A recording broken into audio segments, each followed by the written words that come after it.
In the previous episode, we explored the intense debates within the Constituent Assembly over the issues of reservations for citizens, particularly Dalits, and the language question. We also saw how India ultimately embraced its own constitutional framework. Now let's continue the story.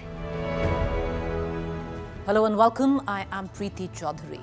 It's not just about acknowledging our constitution, but also understanding it deeply. That's why we bring you the story of how India's constitution was shaped, delving into every page and every principle, every facet that shaped our glorious nation. We, the people of India, have solemnly resolved to constitute India into a sovereign, democratic republic, and to secure to all its citizens justice, social, economic, political, and equality of status and opportunity. By adopt, enact, and give ourselves this Constitution. When the Constitution was being framed, Dr. Bhimrao Ambedkar remarked that a good Constitution could only thrive if entrusted in the right hands. But in the wrong hands, even the best Constitution could fail, endangering our hard-won freedom and leading to the erosion of democracy. Dr. Ambedkar foresaw a time when just 26 years later, democracy would face its gravest challenge in India, not from external forces, but from within, due to political self-interest. It was a moment when freedom itself was sacrificed at the altar of personal ambition. The year 1975 marked a dark chapter in the history of independent India. In the dead of night, on June the 25th, 26th, democracy was strangled, and the very breath of our constitution was stifled by the grip of power. An internal emergency was declared, plunging the nation into an era of oppression and silencing the voices of the people. भाइयों और बहनों, राष्ट्रपति जी ने आपातकाल की घोषणा की है। इससे आतंकित होने का कोई कारण नहीं है। The President has proclaimed emergency. This is nothing to panic about. Before dawn, all prominent opposition leaders were arrested. The list was extensive, including Loknayak Jayaprakash Narayan, Morarji Desai, Charan Singh, Meenu Masani, Raj Narayan, Atal Bihari Vajpayee, Lal Krishna Advani, and many others. Among them were young Congress leaders who dared to challenge Indira Gandhi's authoritarian use of power as the head of the world's largest democracy. One such leader was Chandrasekhar. Emergency ला करके इस देश को jail खाना बना दिया। Emergency वाला, आपातकाल वाला। 25 जून की वो रात कि भारत के संविधान को पूरी तरह नकार दिया गया था। आपातकाल का कालखंड इमरजेंसी का 50वां वर्ष है। आपातकाल को मैंने बहुत निकट से देखा है। करोड़ों लोगों को कल्पना भार की यातनाएं दी गई है, उनका जीना मुश्किल कर दिया गया था, और जो संसद के अंदर होता था वो तो रिकॉर्ड पर है। भारत के संविधान की बातें करने वालों को मैं पूछता हूं, जब आपने लोकसभा को 7 साल चलाया था, लोकसभा का कार्यकाल 5 साल है, वो कौन सा संविधान था जिसको लेकर के आपने 7 साल तक सत्ता की मौज ली और लोगों पर जुल्म करते रहे? The story begins in January 1963, when Indira Gandhi wrote a letter to a trusted confidant, expressing her concerns that democracy had been overtaken by novices, thereby empowering those responsible for creating this disorder. 3 years later, after becoming Prime Minister, she confided to a journalist that the Congress Party was barely alive, and it seemed as though the Constituent Assembly had lost its spirit. Yet, the remarkable strength of democracy became evident when 9 years later, that very constitution was deemed lifeless, appeared so threatening to her that she felt compelled to suppress it. What happened in emergency? Number one, JP was arrested, Atal Bihari Vajpayee, Nanaji Deshmukh, L.K. Advani, subsequently George Fernandez, Morarji Desai. Press was censored. Kuldeep Nair was arrested. Indian Express publication was stopped. Many RSS young swamsevaks, their nails were taken out. A reckless Nasbandi was done, sterilization. You could not say a word against the government. In the underground movement, we used to raise a plea. ना कोई appeal, ना कोई दलील, ना कोई वकील, ना कोई appeal. Because of emergency, you could not go to the High Court for your release. Because they say your fundamental right stands suspended. On July the 22nd, 1975, the 38th Amendment Bill was introduced in the Lok Sabha. Within just 10 days, it received the President's approval. Prior to this, if the President had declared an emergency under Article 352, his reasons and justifications could have been subject to scrutiny. However, the amendment to Article 123 added Clause 4, granting the President full authority to impose emergency, with his decision being final and beyond challenge. By the time the 38th Amendment Bill was introduced, the Allahabad High Court had already ruled Indira Gandhi unfit to hold office, rendering her vote invalid. Despite this, she used her parliamentary majority to push through the amendment, leading to widespread unrest. In doing so, she effectively masked her constitutional transgressions under the guise of protecting democracy. हमको कुछ कठोर कदम उठाने पड़े, बहुत सोच के, बहुत भारी दिल से, लेकिन हम लाचार थे। उससे एक असाधारण स्थिति एक मायने में तो कह सकते हैं कि उत्पन्न हुई, लेकिन एक मायने में कह सकते हैं कि जो असाधारण स्थिति चल रही थी महीनों नहीं बरसों से, उसको थामने के लिए ये कदम हमने लिया और उसका क्या असर हुआ वो आपने देखा। बहुत वर्ष पहले जवाहरलाल नेहरू ने कहा, आजादी खतरे में है, पूरी ताकत से उसको बचाओ। आज भी मैं आपसे यही कहती हूँ, आजादी खतरे में इसलिए नहीं पड़ती है कि कुछ लोगों को हम बोलने से बंद रख रहे हैं, वो अच्छी बात नहीं है और उसको भी जाना चाहिए, ये मैं 2 दफे पहले कह चुकी हूँ।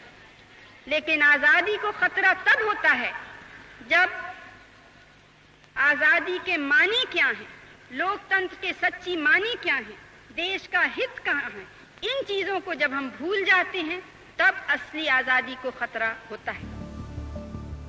After the 38th Amendment, the government of the time believed it had gained unchecked control over the Indian Constitution.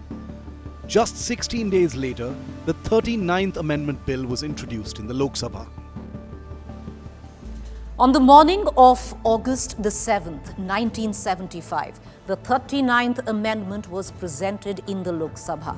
It took only 8 minutes to dismiss all objections to the bill. By 1:50 p.m., the bill was passed in Lok Sabha, and the Rajya Sabha followed the very next day. When it took at least 2 hours 50 minutes in the Lok Sabha, it required even less time in the Rajya Sabha. And India was now in a state of emergency. As emergency eroded the lives, freedom and dignity of every Indian citizen, the 39th Amendment made one thing clear. Indira Gandhi was now placed above the Constitution by herself. This amendment shielded the electoral processes of the President, Vice President, Prime Minister and Lok Sabha Speaker from any legal scrutiny. It also ensured that no criminal cases could be filed against individuals holding these constitutional positions, regardless of whether the alleged acts were committed before, during or after their tenure. And yes, this protection was for life. With opposition leaders imprisoned, Indira Gandhi became the de facto majority leader in parliament without even holding a Lok Sabha membership. Yet on the streets, there was either the silence of peaceful protests or the roar of open rebellion against her government. Well, suddenly out of the blue, somebody called Veera Sareen in 2020 filed a petition saying declare the emergency 45 years earlier to be unconstitutional. After much debate, Justice Kaul's bench, who was then a judge, he is now retired, issued notice saying that this will also be considered at the threshold whether such a petition can lie after 45 years at all. So that question was kept open. The matter has been listed several times after that. But at the moment, it is at the preliminary stage because the threshold objection remains. And I believe a bench headed by Justice Narasimha is scheduled to hear it in August 2024. But it would remain whether it's purely political, whether it serves any purpose to go into something which is 45 years old, whether the declaration has any legal relevance today or intention, because today it is highly unlikely that any form of emergency in the future can come with these amendments. So it seems sometimes to be largely a political move. But then let's await the courts. But there is this thing in India. History stands testimony to it. Whoever has challenged the most sacred document that binds the country, in time, that document itself inadvertently challenges that very person. As 1976 drew to a close, the sun was setting on Indira Gandhi's empire. Public discontent was sweeping across the country. Economic development was stagnant, agriculture production was declining, and inflation had surged by 10%. Black marketing, corruption, trafficking, and rising prices plagued the country.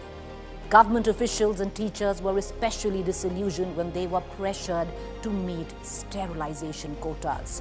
Forced sterilization, the brainchild of Sanjay Gandhi, was leading to a built-up of unrest never seen before. With no other recourse, ordinary citizens began to protest.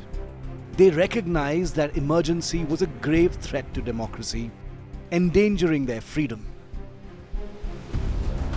It was during this time that the Indira Gandhi government introduced the 42nd Amendment. This amendment brought sweeping changes to the Constitution, altering everything from its preamble to the fundamental rights. Indira Gandhi swiftly added 3 words to the preamble, words that had been excluded even after intense debate in the earlier Constituent Assembly sessions. 3 significant words were added to the preamble: socialist, secular, integrity. But these weren't the only changes. The previously discussed but unadopted fundamental duties were now included under Article 51A. The Indira Gandhi government introduced amendments that served their political interests, such as the President was now required to follow the recommendations of the Cabinet. Clause 4 of Article 368 was introduced, stating that constitutional amendments would not be subject to judicial review. Perhaps the most surprising change was extending the tenure of both the Lok Sabha and Rajya Sabha from 5 years to 6 years. The directive principles were given precedence over fundamental rights. The government also gained the authority to imprison individuals deemed anti-national. The 42nd Amendment was one of the most debated, the most controversial changes to the Indian Constitution. Of the 393 articles, 46 of them were amended, with several new additions. It was such a significant overhaul that it became known as a mini-constitution. However, in reality, it was an attempt to undermine the essence of the Indian Constitution, validating Dr. Ambedkar's earlier concerns. You know, the Supreme Court had dealt with the question of amendment of the Constitution by the Parliament, the Parliament's power to amend the Constitution. You have Article 368, which says that the Constitution can be amended by a certain majority, special majority, by both the houses of parliament. When emergency was imposed in 1976, Indira Gandhi brought this 42nd Amendment, which actually sought to revise the constitution very extensively. And there they made a lot of amendments, lot of changes, very basic changes, where all these basic structure, etc., was thrown out the window. That is what they did. First of all, the 42nd Amendment said that the parliament made laws, cannot be invalidated by the high courts. High court's power was taken away. And then Prime Minister and the Speaker, the Vice President, their election cannot be challenged, cannot be decided by the court. For that, a separate tribunal or something was to be created. The world watched India with astonishment, particularly focusing on Prime Minister Indira Gandhi, the daughter of Jawaharlal Nehru, who had played a pivotal role in shaping the constitution. It seemed as though the daughter was now dismantling the very legacy her father helped build. On the 25th of June 1975, Jayaprakash Narayan held a massive rally at Delhi's Ramlila Maidan. After his speech, Biju Patnaik warned Narayan that Indira would no longer spare him. Narayan replied that she wouldn't dare, as she was the daughter of Jawaharlal Nehru. But Biju Patnaik retorted, she is no longer his daughter. She is now the mother of Sanjay Gandhi. Former British Prime Minister Winston Churchill once cynically predicted that if India were granted independence, its people would destroy each other. Mahatma Gandhi's sharp retort was that it was better to die free than live under British rule. Gandhi's courage to confront the British stemmed from the strength he drew from the common people of India, whose willpower was unshakable. This same resilience was on display during the 1977 elections, when the Congress party was decisively defeated and Indira Gandhi herself lost her seat in Raebareli. ईश्वर की शपथ लेता हूं कि जो विषय संघ के मंत्री के रूप में The Janata Party formed the new government with Morarji Desai as Prime Minister in December 1978. The Morarji government passed the 44th Amendment, aimed at undoing the changes introduced by the 42nd Amendment.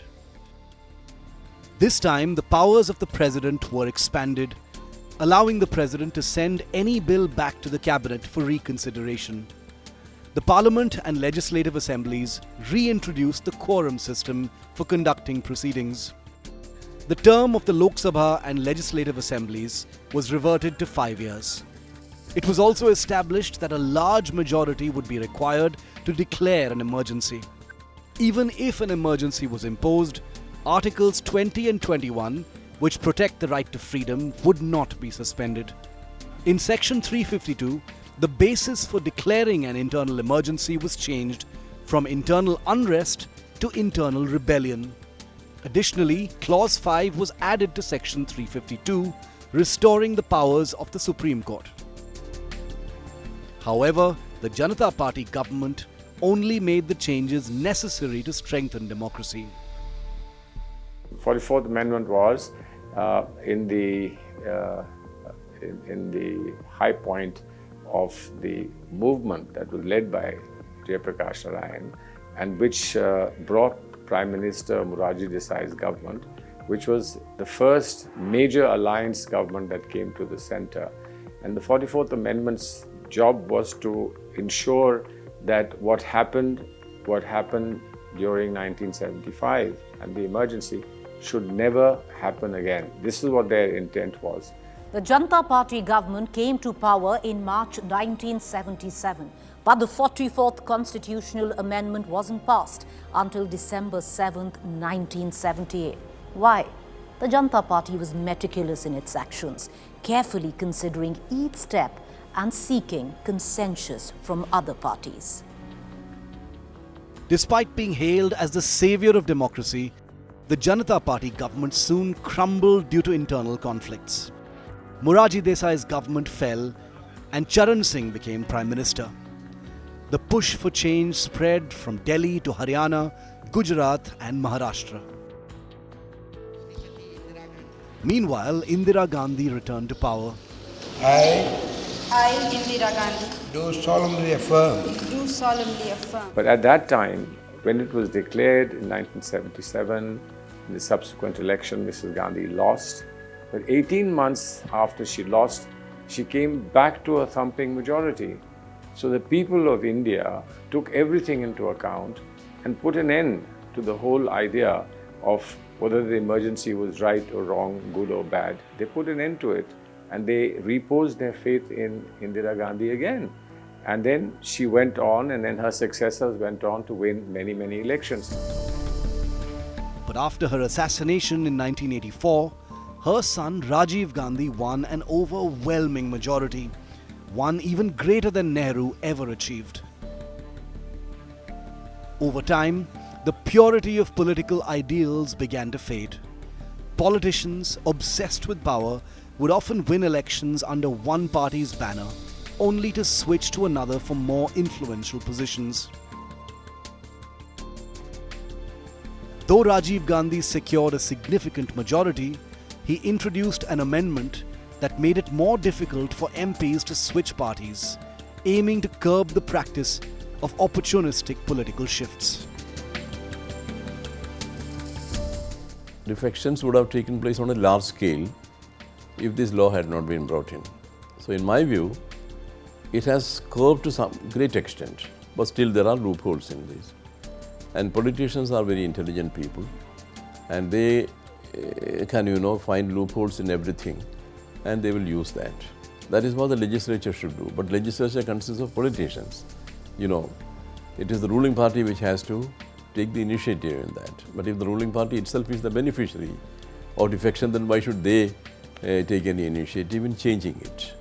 Very necessary. Otherwise, defections would have taken place on an hourly basis, and things would have been in a mess. The whole political situation would have been a mess. That has been prevented by this. In 1985, the Rajiv Gandhi government introduced the 52nd Amendment to the Constitution. This amendment stipulated that if a member voluntarily left their party, their membership would be forfeited according to the law. At just 40-year-old, Rajiv Gandhi became the Prime Minister of India, leading the youngest government with the largest majority. Despite this, his administration did not make any unlawful changes to the constitution. Following the anti-defection law, Rajiv Gandhi enacted another significant amendment in 1989, lowering the voting age from 21 to 18 years. By the end of his term in 1989, Rajiv Gandhi's reputation for integrity was tarnished by the Bofors scandal. Despite his efforts to appeal to the youth with the 61st Constitutional Amendment, which granted voting rights to 18-year-olds, it did not help him in the election. The VP Singh government, which succeeded Rajiv Gandhi's, also faced instability and was short-lived. Chandrasekhar's government experienced a similar fate. During the 1991 elections, Rajiv Gandhi was tragically assassinated. The Congress won the election and P.V. Narasimha Rao became Prime Minister. Rao granted constitutional status to the Panchayati Raj system, a long-held dream of Mahatma Gandhi. Both Jawaharlal Nehru and Indira Gandhi had been hesitant to implement it for various reasons. Nehru viewed it as an obstacle to economic development, while Indira Gandhi favored centralizing power. That amendment brought Gram Panchayat, Nagar Palikas and all, also as a part of the constitution, giving them constitutional status. Today fundings have to go directly to the panchayat. As you have seen in the case of Kashmir, all the panchayats have become empowered. Therefore today, not only the parliament, not only the government of India, not only the state Vidhan Sabha or the state government, but even the Gram Panchayat, the Nagar Palika and the corporations and now even the cooperative societies are all proper constitutional bodies. The evolution of India's constitution reflects the changing political landscape. As India entered the 21st century, the government led by the BJP's Atal Bihari Vajpayee implemented significant changes to the States Reorganization Act of 1956. This act, passed in November 1956, originally created 14 states and 6 union territories. In 2000, 3 new states were added to India's map. Uttaranchal, later Uttarakhand, was carved out of Uttar Pradesh, Jharkhand emerged from Bihar, and Chhattisgarh was formed from Madhya Pradesh. While the number of states grew, India remained unified. India's constitution has been in place for over 75 years, undergoing more than 100 amendments. It's interesting. I mean, you can go back to the letter and change the letter of the law, but unless you as a people, as Indians, as a people, do not reject the attitude that democracy has to be restricted or has to be modified or has to be restrained, etc., unless the people don't take a clear position, no matter what you write in constitutional amendments, it doesn't work. So ultimately, the power of a constitutional amendment or a constitution provision comes with the support it gets from the people. Echoing the thoughts of American statesman Thomas Jefferson, Dr. B.R. Ambedkar asserted that no generation has the right to bind future generations irrevocably. Jefferson believed that each generation is a distinct entity with the authority to govern itself, but cannot impose its will on the next. Ambedkar agreed, emphasizing that the Constitution was not meant to be final and infallible. The principles underscored why, even after over 7 decades of independence, the Constitution continues to be scrutinized and amended. In 2019, a significant change occurred with the abrogation of Article 370. मत विभाजन का निर्णय हाँ 370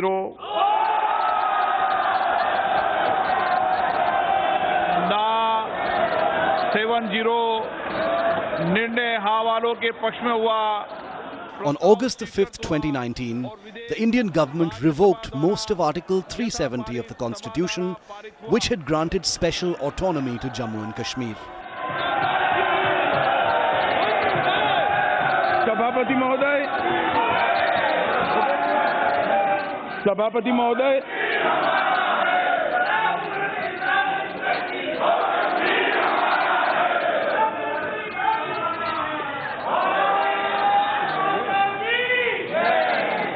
सभापति महोदय, मैं सदन के सभी सदस्यों का मन का भाव समझ रहा हूं. कुछ औचित्य भंग भी होता होगा ये आनंद की अभिव्यक्ति से, मगर 70 साल से जो टीस दिल के अंदर सब लोग संजो कर बैठे हैं, दबा कर बैठे हैं, और वो टीस जब समाप्त होने का समय आता है तो आनंद की अभिव्यक्ति को औचित्य भंग के साथ जोड़ना नहीं चाहिए. ये देश का बच्चा बच्चा ये बोलता है, कहीं पर भी जाए, बंगाल में जाए, तमिलनाडु में जाए, गुजरात में जाए, महाराष्ट्र में जाए, उत्तर प्रदेश में जाए, कि कश्मीर भारत का अभिन्न अंग है. मैं इतना पूछना चाहता हूं, कभी हम क्यों नहीं बोलते हैं कि उत्तर प्रदेश भारत का अभिन्न अंग है? कभी हम क्यों नहीं बोलते हैं कि पंजाब भारत का अभिन्न अंग है? कभी क्यों नहीं बोलते तमिलनाडु भारत का अभिन्न अंग है? वो इसलिए बोलना पड़ता है सभापति महोदय कि 370 ने इस देश और दुनिया के मन में एक शंका आरोपित की थी कि कश्मीर भारत का अंग है या नहीं है. संविधान के अंदर इसकी बड़ी क्लैरिटी है. मगर जनमानस के अंदर, दुनिया के अंदर एक संशय था और मैं आज बधाई देना चाहता हूं प्रधानमंत्री जी को कि उनके साहस के कारण आज ये कलंक हम पे जा रहा है। धारा 370 सभापति महोदय भाषण हुए। धारा 370 भारत को कश्मीर से जोड़ती है। धारा 370 भारत को कश्मीर से नहीं जोड़ती है। धारा 370 भारत और कश्मीर को जोड़ने से रोकती है। तो आज ये रुकावट हमेशा के लिए दूर हो जाए।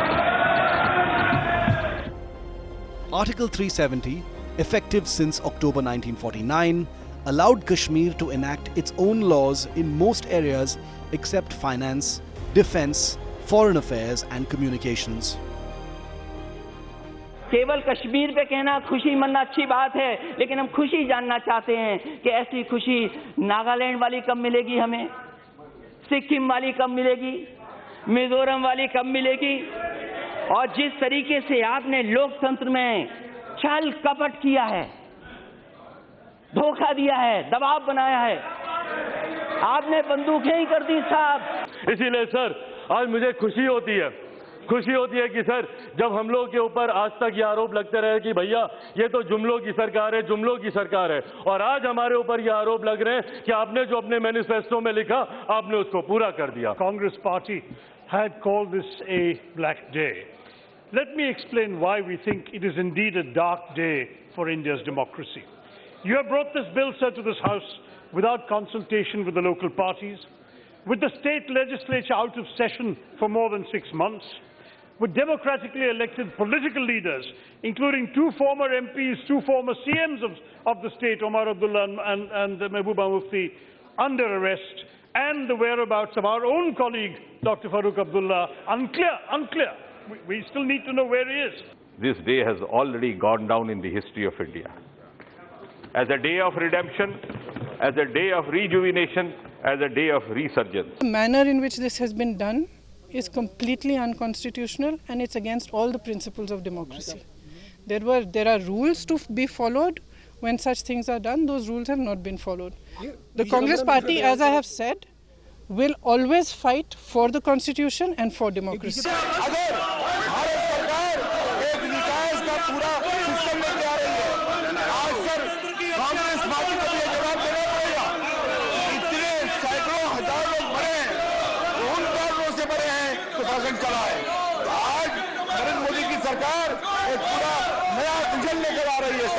किसी भी पार्लियामेंट मेंबर के 500 के बजाय अगर ये 1000 भी होंगे, इनके हाथ में वो ताकत कतन नहीं है कि वो जम्मू कश्मीर में जो 370 जो हमारी पोजीशन है या 35 है या हमारी जो स्पेशल पोजीशन है उसको वो छीन सके। Article 370 permitted Kashmir to establish a separate constitution and flag and restricted property rights to local residents. Article 35A, added in 1954, allowed the state to grant special privileges to its permanent residents. With the repeal of Article 370 and 35A, non-Kashmiris can now buy property in the region, sparking concerns about a potential demographic shift in this Muslim-majority area. 5 years after this change, regional elections in Kashmir are still pending. Although the Supreme Court has ordered local legislative elections by September, in 2024, India witnessed its largest democratic event during the Lok Sabha elections. The focus on the constitution was particularly pronounced, with opposition leaders expressing concerns that the BJP might alter or undermine the constitution if it came back for the 3rd term. Opposition leaders accused the BJP of potentially destroying the constitution, while the BJP countered by suggesting that it was the Congress and its India bloc allies who sought constitutional changes. The Congress party, leading a Save Democracy and Save Constitution campaign, effectively countered the BJP's efforts.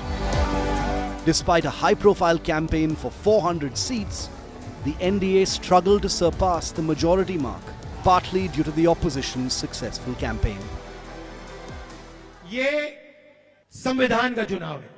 ये पहला चुनाव है जहां BJP के नेताओं ने कहा है कि हम इस संविधान को फाड़ के फेंक देंगे। और इंडी गठबंधन को आपके विकास से कोई मतलब नहीं है। इनकी सबसे बड़ी प्राथमिकता है अपने वोट बैंक का तुष्टीकरण। देश में संविधान संविधान संविधान, तानाशाही तानाशाही तानाशाही, ये रात दिन चिल्लाने वालों की जमात। ये गांधी जी और अंबेडकर जी की देन है और बीजेपी ने मन बना लिया है कि अगर वो चुनाव जीते तो वो इस कॉन्स्टिट्यूशन को, संविधान को रद्द करने जा रहे हैं। कांग्रेस चाहती है कि संविधान बनाने का श्रेय बाबा साहब को ना मिले, इसलिए अब कांग्रेस ने कहना शुरू कर दिया है कि बाबा साहब का योगदान तो बहुत कम था। ये संविधान बनाने में सबसे ज्यादा भूमिका, सबसे बड़ी भूमिका ये उनके चाचा देश के पंडित नेहरू जी की थी। नरेंद्र मोदी जी संविधान को ऐसे पकड़े थे, यूं कर रहे थे ना, देखा आपने? ये आपका काम था, ये आपने करवाया है। देश के प्रधानमंत्री को आपने मैसेज भेजा है कि संविधान को आपने छुआ तो देखो हम आपके साथ क्या करते हैं। ये कांग्रेस है जिसने एक देश एक संविधान लागू नहीं होने दिया।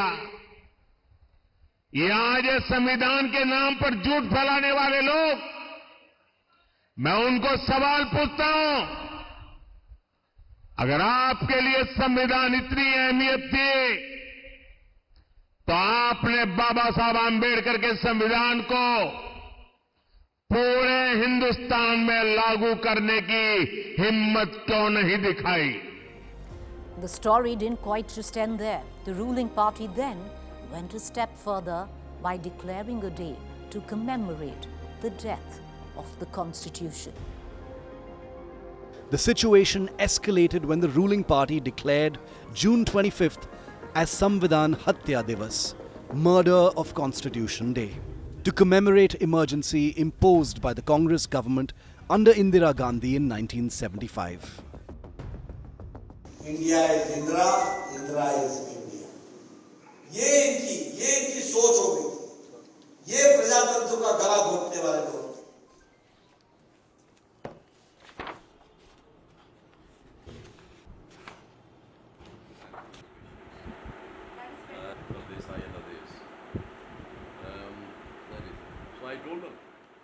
Do you think that constitution is in danger today?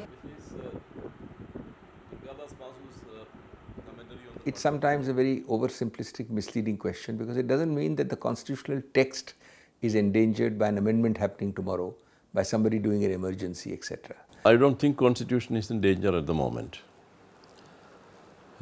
One reason is that, I was referring to Keshavananda Bharati. That was a landmark judgment. Keshavananda Bharati said Parliament does not have the power to alter the basic structure of the constitution. But equally, constitutional values can be endangered. Constitutional approaches, constitutional climate, constitutional thinking, constitutional sanskars. And there I think, yes. The written constitution is about words and phrases. What do words and phrases mean is a matter of human experience and human intelligence. In the end, the Constitution serves as a statement of intent. The real test lies in how its principles are upheld by those in power. Dr. Ambedkar emphasized that constitutional morality is not inherent, but must be cultivated. As we celebrate 77 years of independence, it's vital for every citizen to recognize the importance of their role in preserving democracy through informed electoral choices. This ongoing process of learning and adaptation has been the cornerstone of India's journey. Jai Hind.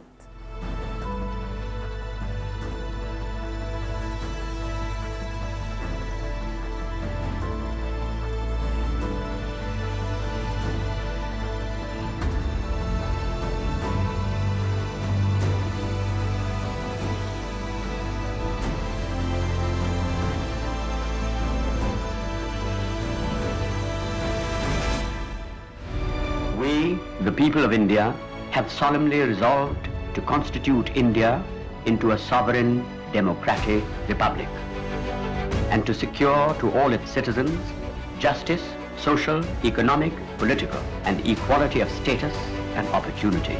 By adopt, enact, and give ourselves this Constitution.